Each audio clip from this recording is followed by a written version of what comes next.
Hello everyone, welcome to my channel फेवेडो। मेरा नाम आनंद है and I am here to present number system of class 6th। ये video basically मैंने CBSE and SSC boards के syllabus को कवर करते हुए बनाया है। कोशिश की है कि स्टेट बोर्ड्स के भी जो सिलेबस हैं वो कवर हो सके, जो कॉमन टॉपिक्स हैं। एंड आई बिलीव कि जो भी बच्चे अभी क्लास 6 में हैं उन सभी के लिए ये वीडियो काफ़ी यूज़फुल होगा। So without wasting time let's begin it. Okay, आप जैसे इसमें देख सकते हो जो टॉपिक कवर होंगे इनकी स्ट्रिंग्स इस तरह से बनी हुई हैं। यहाँ पे जो टॉपिक कवर होने हैं बेसिकली उसकी शुरुआत है इंट्रोडक्शन अबाउट नंबर सिस्टम, एक बेसिक हिस्ट्री है, थोड़ा सा एक आइडिया है, बैकग्राउंड है बेसिकली। एंड देन उसके बाद इनके कोई क्वेश्चंस नहीं आते हालांकि। And then large numbers and use of commas, इसमें आप इंडियन सिस्टम, इंटरनेशनल सिस्टम में जो नंबर्स की काउंट किस तरह से हम इसको लिखते हैं, कॉमा जैसे लगाते हैं, वो सब सीखोगे। And then numbers in words and numerals, number in expanded form, बड़ा ही इजी टॉपिक है, बड़ा ही सिंपल है, मज़ेदार है यार। मतलब एग्ज़ाम में भी इससे क्वेश्चंस आते हैं, सो ये मार्क भी कैरी करता है एंड डेफिनेटली समझने में भी बड़ा मज़ा आता है। Place value and face value उसके बाद है। And then comparing numbers, estimation and rounding off, and then Roman numerals. Roman numerals basically numbers ही होते हैं, हम उनको डिनोट करते हैं अल्फ़ाबेट्स से। ओके, एक चीज़ और ध्यान में रखने वाली बात ये है, लाइक जिनके स्कूल में एनसीईआरटी चलता है उनका चैप्टर 1 इस वीडियो के बाद ख़त्म हो जाएगा, कवर हो जाएगा। And then R S Agarwal, उनका भी chapter 1, R D Sharma chapter 1। And जिनके स्कूल में सेलिना चलता है, जो एसएससी बोर्ड के बच्चे हैं, उनका चैप्टर 1, 2, 3 एंड 4, ये सारा चीज़ इसमें कवर होने वाला है। ओके, तो देखते हैं आगे क्या है। ओके, सो नेक्स्ट टॉपिक है large numbers and use of comma with numbers in words and numerals and expanded form. Okay, so यहाँ पे आप देखो जैसा चार्ट में वहाँ पे बता रहा है, ये चार्ट बहुत इंपॉर्टेंट है। मैं तो बोलूँगा पॉज कर लो वीडियो एंड देन उसके बाद इस चार्ट को कॉपी कर लो, इसको नोट डाउन कर लो किस तरीके से सारा कुछ पैटर्न में, ये सारे कुछ यहाँ पे न्यूमरेशन पड़ी हुई है, क्लियरली मेंशन है। इसको समझते हैं थोड़ा अच्छे से डिटेल में। देखो, काउंटिंग जो है, जो नंबर्स की काउंटिंग होती है, जो नंबर्स हम लिखते हैं कहीं पे, तो उसको दो तरीके से रीड करते हैं। एक हमारे यहाँ इंडियन सिस्टम ऑफ न्यूमरेशन के हिसाब से, जिसमें हम ones, tens, hundreds, 1000, 10,000, lakh, 10 lakh, crores, 10 crores, इस तरीके से लिखते हैं। यहाँ पे आप देख रहे हो ना, 1 digit, 2 digits, 3 digits, 4, 5, 6, 7, 8 and 9 digits करके यहाँ पे नंबर्स लिखे हुए हैं। इसका मतलब ये है कि अगर हंड्रेड्स, कोई नंबर हम हंड्रेड्स प्लेस पे हैं, इसका मतलब हम वो 3 डिजिट पे, जैसे यहाँ पे सिंपल मान लो, ये क्या है, 100, वंस, टेंस, 100, ये कितने डिजिट का हो गया, टोटल 3 डिजिट्स का हो गया। लेकिन उसमें ज़ीरो कितने होते हैं, यहाँ पे देखो 2 ज़ीरो। इसी तरीके से लैक्स देख लो,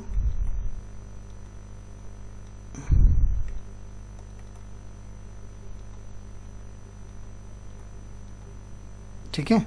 तो अब यहाँ पे देखो क्या है, इसमें डिजिट्स कितने हुए लैक्स में, 6, 1, 2, 3, 4, 5, 6, और ज़ीरो कितने हैं इसमें, 5, 1, 2, 3, 4, 5। समझ में आ गई बात। इसी तरीके से इंटरनेशनल सिस्टम ऑफ न्यूमरेशन है, यहाँ पर भी वंस, टेंस, 100, थाउजेंड्स, 10,000 होता है।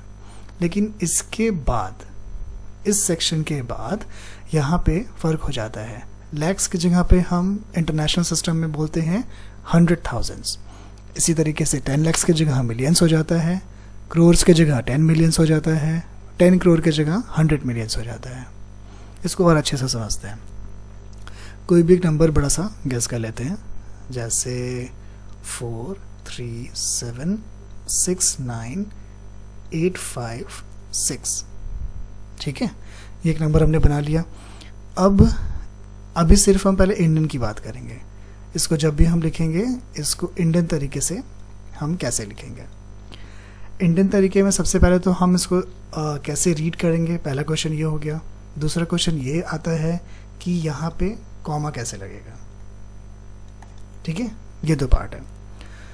ओके, सो 4376985 है, इसको पढ़ेंगे कैसे। उससे पहले पढ़ना आसान हो जाता है अगर हम कॉमा लगाना सीख जाते हैं। इंडियन सिस्टम में क्या होता है ना, जब भी हम कॉमा लगाते हैं तो नंबर के बिल्कुल पीछे चले जाते हैं, यानी यहाँ पे आने के बाद 1, 2, 3 काउंट करने के बाद कॉमा लग जाता है।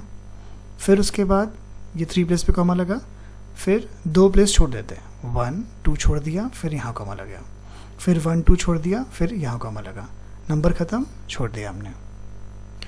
तो आप ध्यान से अगर समझो तो शुरुआत कहाँ से हुई।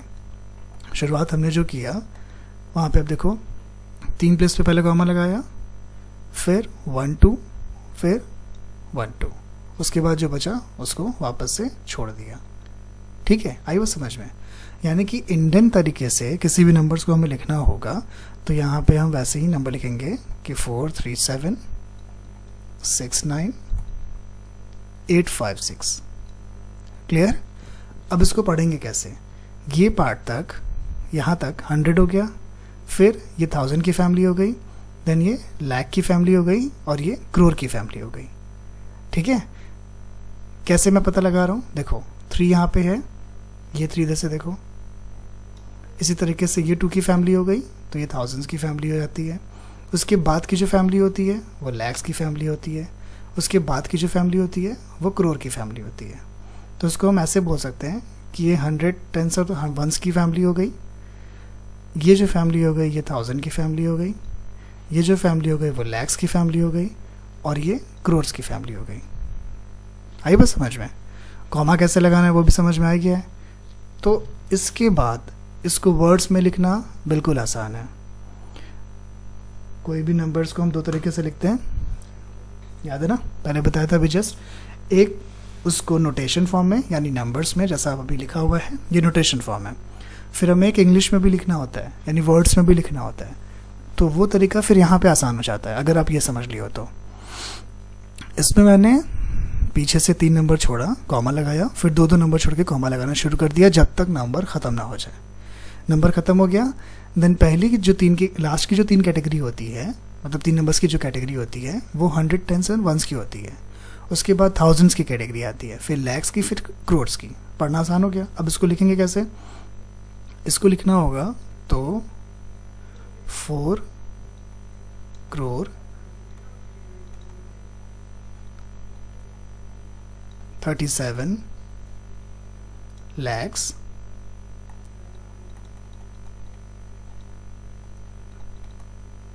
69,000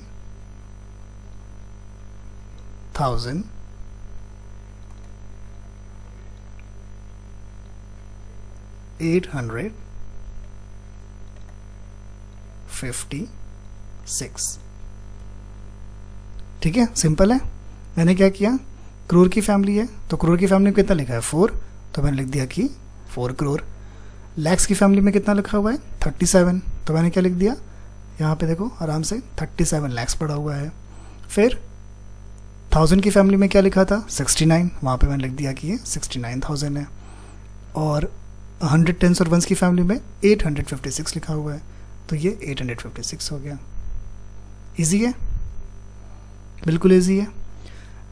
देखो किसी को भी अगर कुछ भी नहीं समझ में आएगा ना तो नीचे ईमेल दिया हुआ है, वहाँ पे आराम से बेझिझक बुक का, कॉपी का, किसी का भी फ़ोटो लेना, उस ईमेल पे अटैच करना, भेज देना। कोई लिखने की भी ज़रूरत नहीं है, बस उसको हाईलाइट कर देना जो पूछना है। ठीक है, so I try to get it done. आपको एक्सप्लेन करूँगा, बहुत कॉमन सा टॉपिक हुआ तो उसको फिर से एक वीडियो बना के वहाँ पे डाल दूँगा। लेकिन ये याद रखना कि मैथ्स का कोई भी बेसिक चीज़ होता है वो समझ में आना चाहिए, बिकॉज ये फाउंडेशन होता है। यहाँ पर अगर मैथ्स का सारा कुछ बहुत अच्छे से क्लियर है तो आगे जितने भी मैथ्स से क्वेश्चंस आते जाएंगे, चैप्टर्स आते जाएंगे, नए नए टॉपिक्स आते जाएंगे, वो सब समझ में आता जाएगा क्योंकि आपको बेसिक ही क्लियर है। फिर मैथ्स अच्छा भी लगने लगेगा। ठीक है, तो अगर किसी को नहीं समझ में आता है वो वीडियो फिर से देख लें, उसके बाद भी नहीं समझ में आता है तो फिर वापस से मुझे मेल करें, डेफिनेटली आई विल रिप्लाई। सो ये पार्ट यहाँ पे ख़त्म। ये इंडियन पार्ट था, लेकिन इंटरनेशनल तरीके से कैसे पढ़ते हैं इस चीज़ को समझो। इंटरनेशनल तरीका में क्या है ना, जैसे हमने वहाँ पे बताया कि इधर 3 2 और 2 का पेयर होता है, लेकिन वहाँ पे क्या होता है 3 3 का पेयर होता है। कैसे देखते हैं। इसमें क्या है, लाइक इसी नंबर्स को हम लिखते हैं वापस से, इसको ऐसे छोड़ देते हैं। अब इस नंबर को हम वापस लिखते हैं। यहाँ पे क्या था 4 3 7 6 9 8 5 6। यहाँ पे हमने क्या किया था, 3 नंबर के बाद कॉमा लगा दिया था। इधर भी 3 नंबर के पहले कॉमा लगा दिया था, यहाँ पर भी 3 नंबर के पहले कॉमा लगा दो। फिर यहाँ पे 2 नंबर के पहले कॉमा लगाया था, लेकिन यहाँ पे ऐसा नहीं होगा। क्यों? क्योंकि यहाँ पे आप देखो थाउजेंड्स की फैमिली कहाँ तक है, यहाँ तक है ना, यानी 1 2 3, तो इसीलिए 1 2 3। मिलियंस की फैमिली कहाँ तक है, आगे तक है, यानी कि फिर हम 3 3 करके यहाँ पे कॉमा लगाते हैं। समझ में आ गई बात? इंडियन वाले तरीके में और इंटरनेशनल तरीके में यहाँ तक पार्ट सेम रहता है। फिर उसके बाद में क्या करते हैं, थाउजेंड्स के यहाँ पे 2 ही लोग हैं, लेकिन यहाँ पे थाउजेंड्स के 3 लोग हैं, तो इसीलिए इधर का 3 कॉमा लगता है। लाख में भी 2 लोग हैं, करोड़ में भी 2 लोग हैं, तो इसीलिए 2 2 करके कॉमा लगता गया। लेकिन 100, 10 और 1s के बाद की फैमिली जब आप देखोगे तो 1000 के बाद देखो यहाँ पे 3 लोग हैं, इसलिए 3 में कॉमा लगा। मिलियंस के भी 3 होते हैं, आगे बिलियंस होता है, फिर ट्रिलियंस होता है, वैसे करके फिर हम 3 3 करके कॉमा लगाते हैं, और नंबर अगर ख़त्म तो फिर जितना बचा वो छोड़ देते हैं। ठीक है, तो जैसे इसको समझा, इसको भी समझते हैं, ईजी है। यहाँ पर ये किसकी फैमिली है, अगेन 100, 10 और 1s की फैमिली है। ये किसकी फैमिली है, ये हो गई थाउजेंड्स की फैमिली, और ये किसकी फैमिली है, ये हो गई बिलियंस की फैमिली। ठीक है, तो अब इसको लिखना भी आसान हो जाएगा हमारे लिए। कैसे? 43 है तो 43 पहले लिख लो,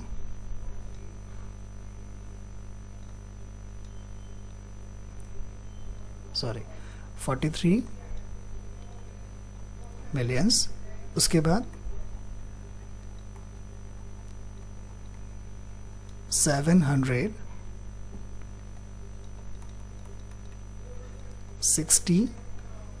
क्या हो जाएगा, अब 1000 है ना, तो थाउजेंड्स, फिर क्या है 856, उसको एज इट इज लिख दो कि 856। समझ में आ गई बात? तो अब इसको फिर से पढ़ने का कोशिश करो इस नंबर को। अगर हम इसको इंडियन तरीके से पढ़ते हैं तो ये हो जाएगा 4,37,69,856। इसी नंबर को, सेम नंबर है ये भी, इसी नंबर को जब हम इंटरनेशनल तरीके से पढ़ते हैं तो वो क्या हो जाता है 43 मिलियंस, क्योंकि मिलियंस की फैमिली में 43 है तो 40, सॉरी यहाँ पे 43 होगा। ओके, 43 मिलियंस, फिर 769,000 यानी 769,856। क्लियर? एक और एग्जांपल देख लेते हैं ऐसा। सपोज अब एक नंबर है, कोई भी नंबर गेस करो, 1,001,37,659। ठीक, तो अब इसको हम पहले इंडियन तरीके से पढ़ते हैं। तो जब इंडियन तरीके से पढ़ेंगे तो उसको कैसे पढ़ेंगे, देखो इंडियन तरीके से पढ़ते वक्त यहाँ पे क्या लिखेंगे, 1, इधर लिखता हूँ 1,001,37,659। ठीक है, इंडियन तरीका से हम लिख रहे हैं। तो फिर अब क्या होगा, यहाँ पे 3 नंबर के पहले कॉमा लगा दिया, फिर 2 2 करके पेयर बना लिया। ठीक है, वापस से सेम क्वेश्चन पूछता हूँ। ये 100, 10 और 1 की फैमिली हो गई। उसके बाद ये फैमिली किसकी हो गई, 1000 की। ये फैमिली किसकी हो गई, लैक्स की। ये किसकी हो गई, करोड़ की। पढ़ना आसान हो गया?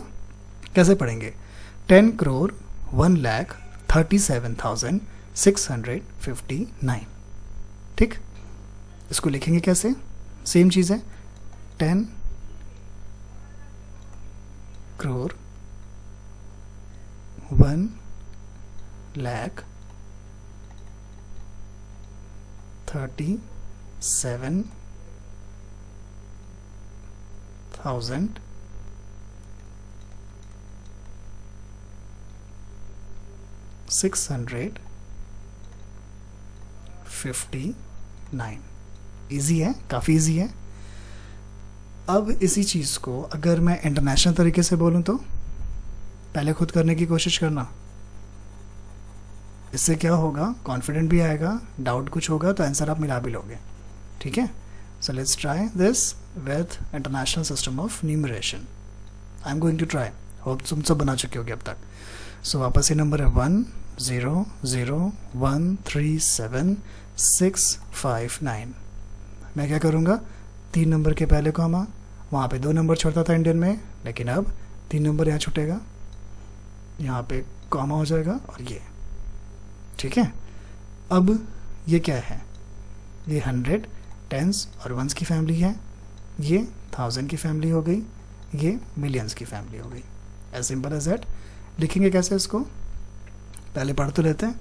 100 मिलियन 137,659। क्लियर। तो यहाँ पे भी इसको लिखेंगे कैसे, सेम है, जो बोला बस वही लिखना है। 100 मिलियन 137,659। ठीक है। तो इस तरीके से हम नंबर्स को लिखते हैं, समझते हैं, ऐसे कॉमा लगाते हैं, ऐसे ही वर्ड्स में भी लिखते हैं, और अगर कभी वर्ड में लिखा रहता है तो उसको वापस नंबर में लिखते हैं। तो कैसे करेंगे, अभी तो उल्टा बात करते हैं। लाइक अभी एक नंबर पड़ा हुआ है, फॉर एग्जांपल से 37, यहाँ पे मैं बोल दिया मिलियंस, ठीक है। 120,039। अब इसको लिखेंगे कैसे, यहाँ पे देखकर लग रहा है ये इंडियन है इंटरनेशनल, वाले पहचानना पड़ेगा। तो देख के लग रहा है मिलियंस वर्ड यहाँ पे लिखा हुआ है, फिर 1000 के साथ 100,000 करके लिखा हुआ है, तो डेफिनेटली इंटरनेशनल है, नो डाउट। अब इसको जब हम वर्ड में लिखेंगे, सॉरी न्यूमरल्स में लिखेंगे, तो मिलियंस, मिलियंस की फैमिली में क्या लिखा है, 37 लिख दिया मैंने, फिर कॉमा लगा दिया। 1000 की फैमिली में नेक्स्ट, अब मिलियंस के बाद किसकी फैमिली आती है, 1000 की फैमिली आती है। 1000 की फैमिली में क्या लिखा हुआ है, 120, तो वहाँ पे फिर 120 लिख देंगे, एंड देन 39। तो 39 मतलब 39 नहीं लिखेंगे, क्योंकि वहाँ पे 100 टेंस और वंस की जगह पे 3 नंबर होने चाहिए ना। तो ये जो एक नंबर है इसको फिर छोड़ देंगे और फिर 39 लिखेंगे। क्यों, क्योंकि हमें यहाँ पे सारा नंबर भरना है।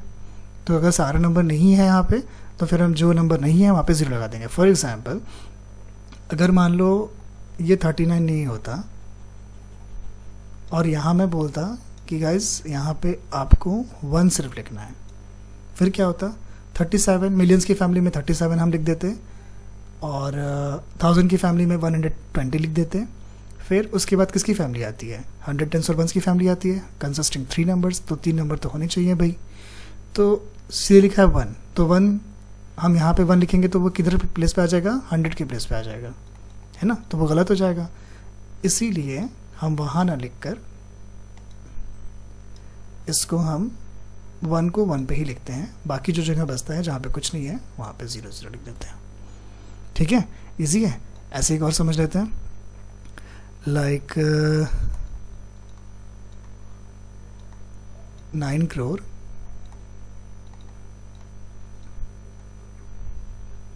30 lakhs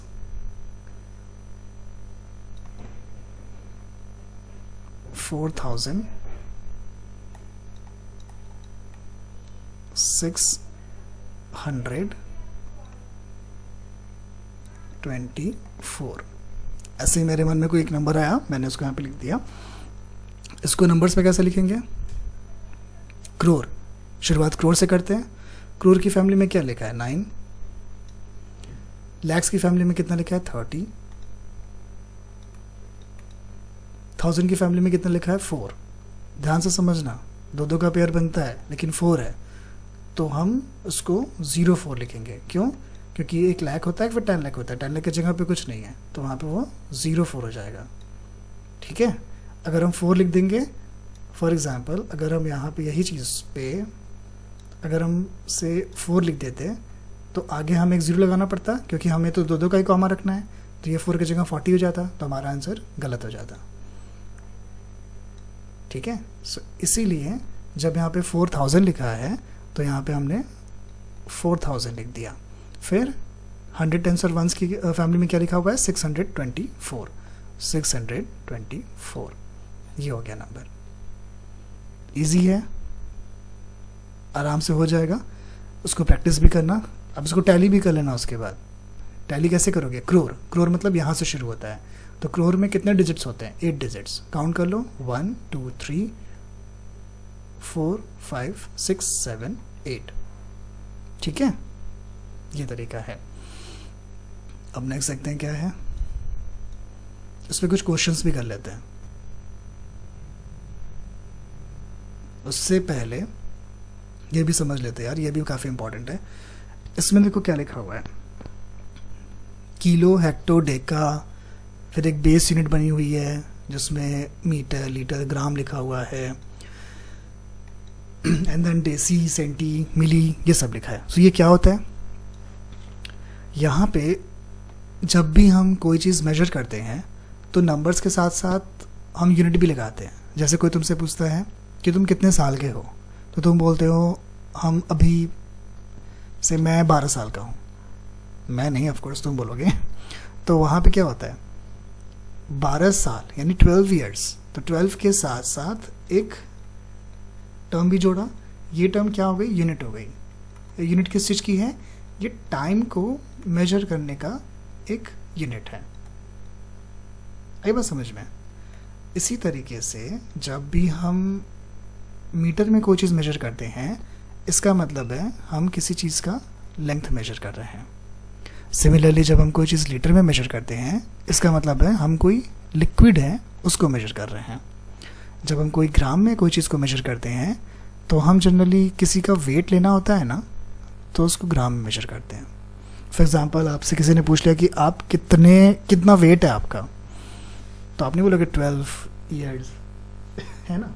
वहाँ पे आप क्या बोलोगे कि मेरा वेट 25, 27, 28, 30, 40, जो भी वेट है आपका, वैसे वहाँ पे वेट बोल दोगे। फॉर एग्ज़ाम्पल इसको और अच्छे से समझते हैं। जैसे या मिल्क है, मिल्क क्या है, लिक्विड में आता है, लेंथ में आता है, वेट में आता है। ऑफ कोर्स लिक्विड में आता है। तो हम बोलते हैं कि मेरे घर 1 लीटर दूध लाना है। ठीक है। लेंथ, जैसे कोई क्लोथ है, ठीक, तो हम बोलते हैं कि 1 मीटर का क्लोथ दे दो। कोई भाग रहा है तो हम बोलते हैं कि 100 मीटर का रेस है। ऐसे ही बोलते हैं ना। तो ये 100 मीटर क्या है, लेंथ है बेसिकली। 100 मीटर लेंथ तक आपको भागना है। वेट मतलब कितना भार है। फॉर एग्जांपल पोटैटो है, या आपका फेवरेट मैंगो है। चलो पोटैटो हटा दिया, आपका फेवरेट मैंगो है। ठीक, तो मैंगो अब वो किस में आता है, मान लो 2 क्वांटिटी हुई, तो वो लिक्विड है, लेंथ है या वेट है। ऑफ कोर्स अगर लिक्विड होगा तो वो लीटर में होगा, लेंथ होगा तो वो मीटर में होगा, वेट होगा तो वो केजी में होगा। ग्राम यहाँ पे लिखा है ना, तो हम बोलते हैं कि 2 किलोग्राम मैंगो है, यानी कि 2 केजी बोल देते हैं, 2 किलो बोल देते हैं, ऐसा करके बोलते हैं जनरली। तो ये क्या है, यहाँ पे क्या लगा, ग्राम। यानी कि हम जब कोई चीज़ वेट की है, मैंगो का हम वेट करते हैं, क्लॉथ का हम लेंथ मेजर करते हैं, और मिल्क लिक्विड होता है, तो लिक्विड को हम मेजर जब करते हैं तो वो लीटर में करते हैं। ये चीज़ है। ये चीज़ मैं समझा क्यों रहा हूँ, इसका रीज़न ये है कि जब भी आपको पता होना चाहिए, मतलब कुछ क्वेश्चंस ऐसे आ सकते हैं चैप्टर्स में जहाँ पे कुछ कन्वर्जन होता है, वो भी आगे आपको पढ़ना है, आगे शायद ये आएगा। तो हालांकि क्वेश्चंस इसके नहीं हैं ज़्यादातर, मैंने देखा है, बट ICSE में भी ये हो सकता है, और जिनके पास RS अग्रवाल चलता है वहाँ पे भी कुछ कुछ हो सकता है। तो आप बेसिक चीज़ जान लो कि कभी भी ऐसा कुछ होता है कि आपको कोई कन्वर्जन करना है, तो ये चार्ट आप बना लो, ये बहुत काम आएगा आपको। यहाँ पे कभी भी कोई कुछ पूछा, जैसे 1 kg में कितने मीटर होते हैं, तो यहाँ पे जो होता है ना, सबसे इस साइड जो होता है, सबसे लेफ्ट जो होता है वो सबसे बड़ा नंबर होता है, और जो सबसे इस साइड होता है, सबसे राइट साइड, वो सबसे छोटा नंबर होता है। ठीक है। तो कोई अगर पूछता है कि 1 kg, अब kg मतलब किलो और ग्राम, तो 1 kg में कितने ग्राम होते हैं, ये भी एक यूनिट ही है। तो 1 kg में कितने ग्राम होते हैं, तो यहाँ लिखना 1, और तब जहाँ तक तुमको पहुँचना है वहाँ तक 0 लगाते जाना, तो तुम्हारा आंसर आ जाएगा, कुछ याद करने की ज़रूरत नहीं पड़ेगी। ठीक है। तो जैसे 1 kg यानी 1 किलोग्राम में कितने ग्राम होते हैं, तो तुम्हें ग्राम तक जाना है, तो यहाँ पे 1, ये आ गया आंसर। ठीक। इसी तरह से कोई पूछता है कि 1 सेंटीमीटर में कितने मिलीमीटर होते हैं। ठीक है। तो सेंटीमीटर किधर है, यहाँ पे, मिलीमीटर किधर है, यहाँ पे, तो 1, उसके बाद तुमको मिली तक पहुँचना है, 1 0 लगा दो। This is the story. ये एक बेसिक चीज़ है, बहुत थोड़े सेकंड के लिए है, इसको सेव रखना अपने पास, इस चार्ट को कॉपी कर लेना, ये आगे आके कहीं ना कहीं काम देगा आपको। लेकिन इसको जब भी आपको समझना है तो याद रखना कि जो भी हम मीटर, लेंथ या ग्राम, इन सब में किसी चीज़ को अगर मेजर करते हैं तो उसका यही तरीका होता है कि एक किलो में होता है, एक हेक्टो होता है, डेका होता है, फिर मीटर, लीटर या ग्राम होता है एज पर द ऑब्जेक्ट, फिर डेसी होता है, सेंटी एंड मिली। ठीक है। तो अगर हम इसको मीटर के हिसाब से समझें तो किलोमीटर हो गया, फिर हेक्टोमीटर हो गया, फिर डेसीमीटर हो गया, सॉरी डेकामीटर हो गया, उसके बाद मीटर हो गया खुद, फिर डेसीमीटर हो गया, सेंटीमीटर हो गया, मिलीमीटर हो गया। ये जो चीज़ है ना, ये इनका शॉर्ट फॉर्म है। ओके। इसके बारे में अभी दिमाग से रखे रहोगे तो आने वाले क्लासेस में, आने वाले टाइम पे ये काम देगा, काफ़ी यूजफुल है। Okay, next. ओके, सो अभी जो नेक्स्ट टॉपिक है दैट इज़ एक्सपेंडेड फॉर्म। तो ये बेसिकली एक्सपेंडेड फॉर्म क्या है?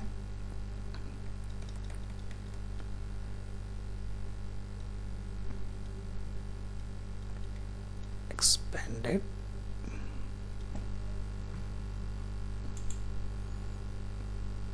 ओके, सो अभी जो नेक्स्ट टॉपिक है दैट इज़ एक्सपेंडेड फॉर्म। जैसा कि मैंने बताया था, काफ़ी सिंपल होता है, मज़ेदार है, समझने में मज़ा आएगा। देखते हैं कैसा है। ओके, क्या होता है इसमें? सपोज़ एक नंबर है 3 7 5 9 0 1। ठीक है। अब क्वेश्चन में बोलता है कि इसको एक्सपेंडेड फॉर्म में आपको लिखना है। तो इसका मतलब ये होता है कि लाइक हमें इनकी ये सारे जो वैल्यूज़ होते हैं इनको अलग अलग लिखना होगा। लाइक अभी ये एक साथ इस नंबर में क्या है, ये सारे एक साथ हैं, ये अलग फैमिली, ये अलग फैमिली, ये अलग फैमिली, सारे एक साथ हैं। तो जब हम इसको एक्सपेंडेड फॉर्म में लिखते हैं तो उनके इसको इसको इसको इसको इन सभी को अलग अलग कर देते हैं। कैसे? देखो, जब भी हम इसको एक्सपेंडेड फॉर्म में लिखेंगे तो यहाँ से शुरू करेंगे। सबसे पहला 3 है, तो 3 मतलब अब यहाँ पे 3 लिखेंगे पहले।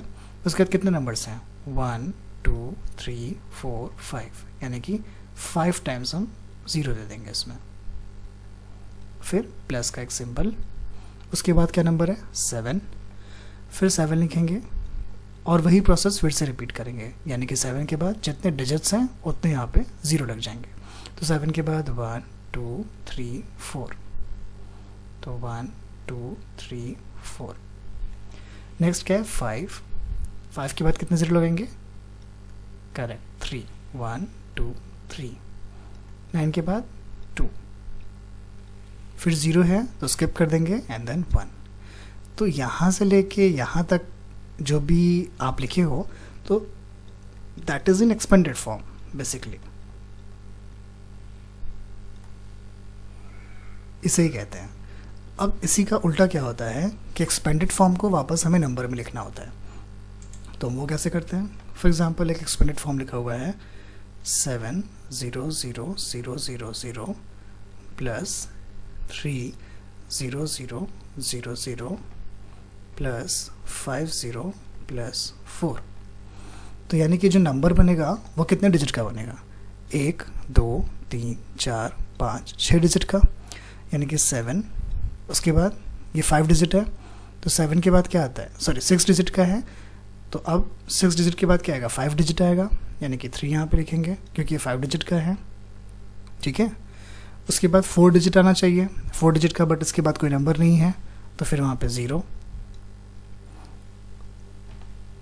उसके बाद 3 डिजिट आना चाहिए, 3 डिजिट का भी कोई नंबर नहीं है, अगेन 0। फिर 2 डिजिट आना चाहिए, 2 डिजिट का एक नंबर है 50, तो उसका 5। फिर 1 डिजिट आना चाहिए, उसका नंबर क्या है, 4। आया समझ में? तो ये बेसिकली न्यूमरल्स हो गया, और ये एक्सपेंडेड फॉर्म को हमने नंबर्स में कन्वर्ट किया, ठीक है।